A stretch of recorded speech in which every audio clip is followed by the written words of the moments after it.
Pérola 87 de 365, e aí finalmente terminei o caminho de Santiago de Compostela, depois de todo esse período.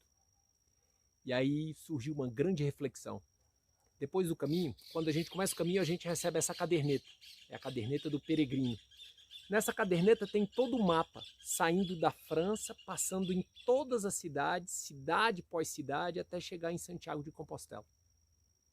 E é como se fosse um game, porque quando você chega na cidade, em toda cidade que você chega, você vai pegando carimbos, cidade por cidade, e essa informação, ele é o seu planejamento.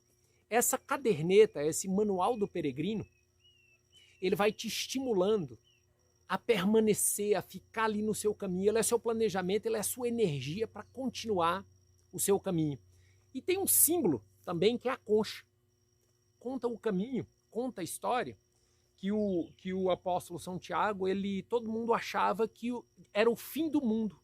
Para o lado esquerdo da Espanha era o fim do mundo. Então ele saiu peregrinando e ele achou o mar, que é na cidade, 130 quilômetros depois de Santiago de Compostela, tem uma cidade chamada Finisterre, que é fim do mundo. Ele chegou nesse lugar e encontrou o mar, e lá ele encontrou conchas.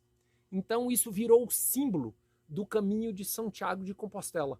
Então os peregrinos, eles têm coisas muito tradicionais do caminho. Tem toda a questão da culinária, da história, da arquitetura, da questão da meditação, a questão religiosa, a questão física, a questão do turismo, da natureza. Em cada região tem uma coisa espetacular. Mas tem 3 coisas do caminho que te mantém com toda a força durante todo o caminho. É a sua caderneta que você vai percorrendo as fases desse grande game chamado seu projeto. É a história e o símbolo da concha, que historicamente Santiago voltou e contou para todo mundo que o mundo não tinha um fim, que se continuasse seguindo, iria achar o mar.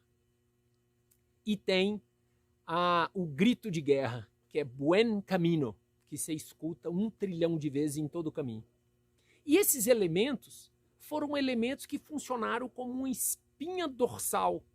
Tem uma história no meio do caminho, e essa história é absolutamente encantadora.